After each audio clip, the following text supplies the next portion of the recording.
Good day, everyone. Welcome to the weekly note of GTC Traders. This is a feature we do each week, as you can tell if you click on the little category for the GTC weekly note. This is something that we do each week. If you are new, I am the senior partner of a separate private proprietary firm, and we decided, hey, how about we put our weekly note up? We're not by any means the only one that does a weekly note. This is something that's very common among many firms, weekly note or a daily note. And we thought, hey, how about we just make this real easy on ourselves? How about we just copy and paste sort of our weekly note from our private proprietary firm and put it over here on GTC Traders. So that is what we do. And the article itself has all of the vagaries usually of different thoughts as far as the economic calendar for that week and what we see in interest rates and various markets. If you're sort of curious about a weekly note, if you go to the GTC Traders YouTube page and you look at something like the playlists, so you click over at the playlists, come down here, go to the GTC weekly and daily note playlist, look at the full playlist. The first three, maybe even the first four videos really describe why so many firms do this. Okay, so why so many firms have a weekly and a daily note, really what is the value of a weekly and daily note, what it is and what it is not.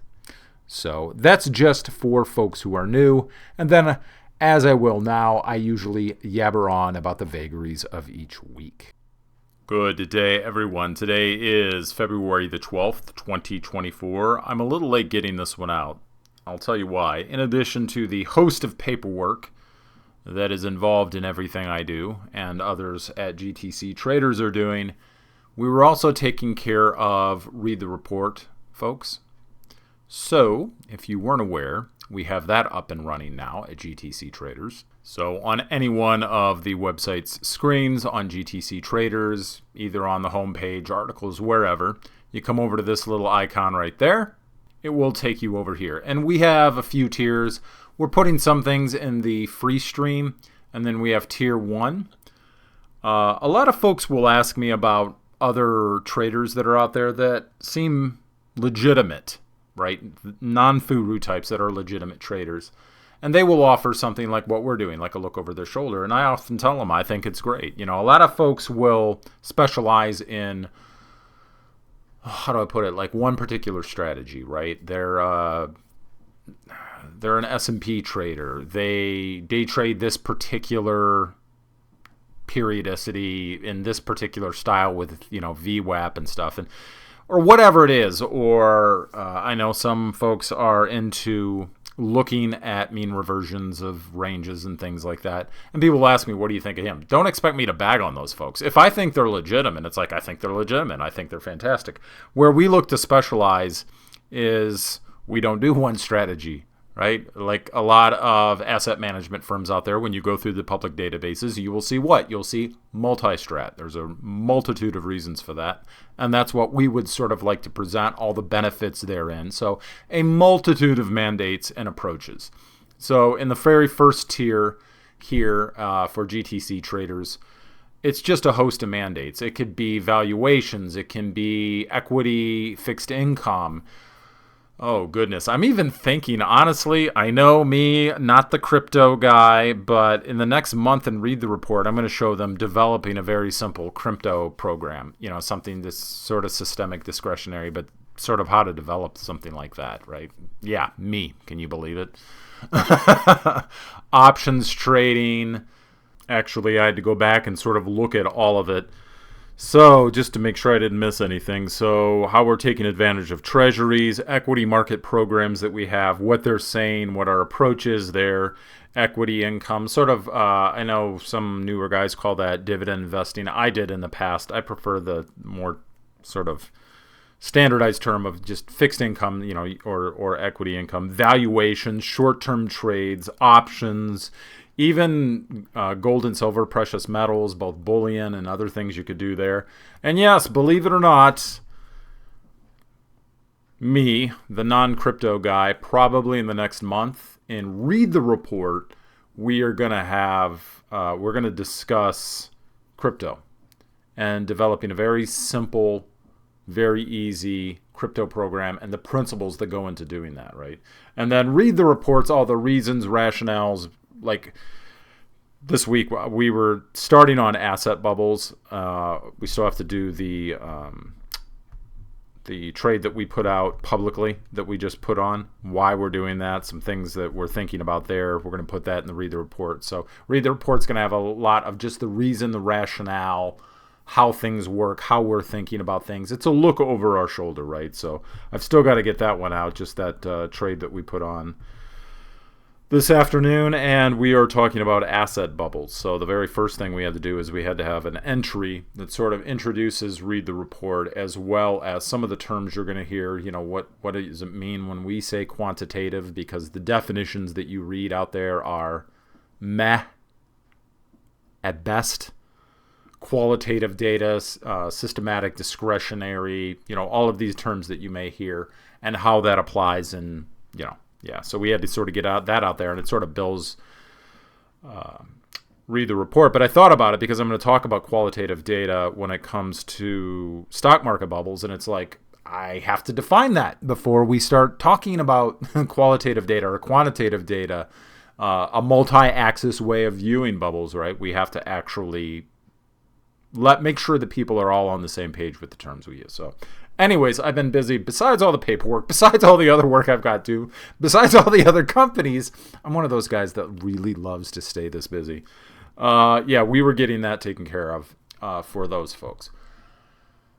Now, jumping back to this week as far as the weekly note. We have a host of inflation data that we're looking forward to this week. Now, this is a more short-term chart of the market that I've been telling everybody that I've been watching, which is the SOFR futures contract for March of 2025. Now, we're not talking about this as a trade, as more of a just tell, right? Just looking at it as a tell. So we had mentioned that 96.29, 96.30 structural region in there. Wouldn't be surprised if we saw a sell-off. Actually, I think I was saying that around 96.35, 96.38 or so.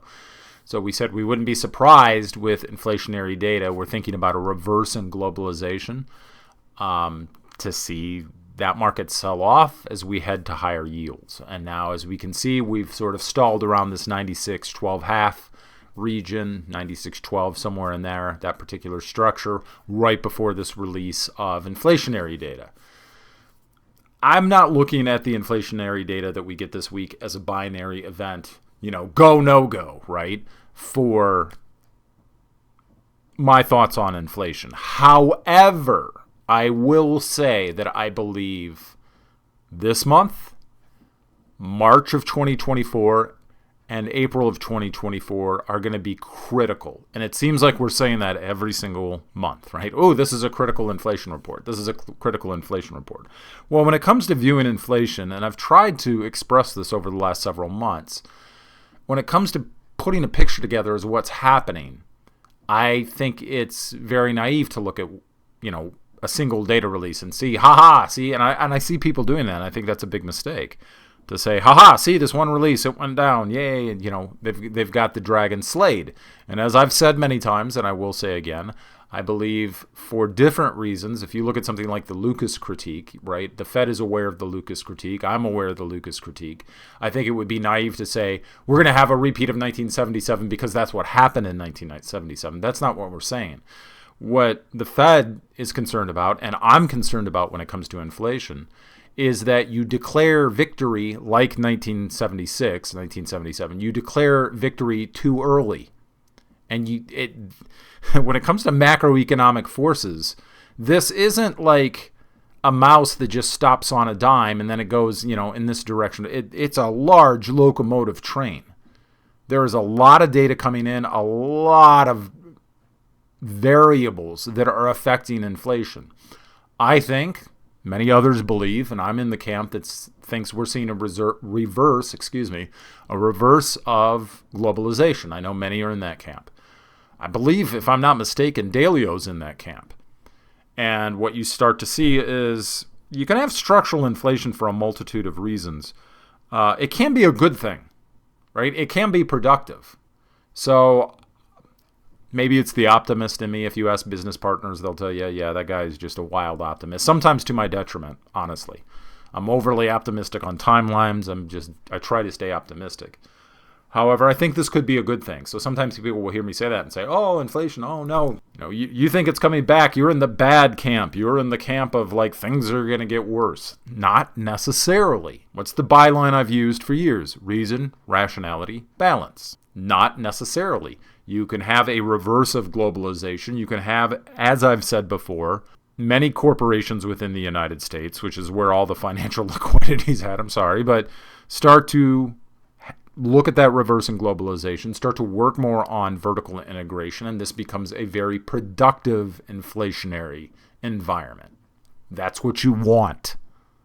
That's what any economy would love to see, and then keeping that inflation productive and under control. So I say the above to say there are many, many, many inputs here, many variables. So it's not a binary event. I'm not just looking at this particular week of all of the inflation data we're getting. You have to just evaluate it over time. And that's the camp I'm in right now. And we will see what we get. Do we rally into cheaper interest rates? Do we sell off into higher interest rates? We'll see what the data gives us. We'll see what the markets give us. But for right now, that has been what it's always been. It's simply been our thoughts, not yours, for whatever the heck day it is. As always, stay safe, trade well, and remember that love doesn't cost a dime.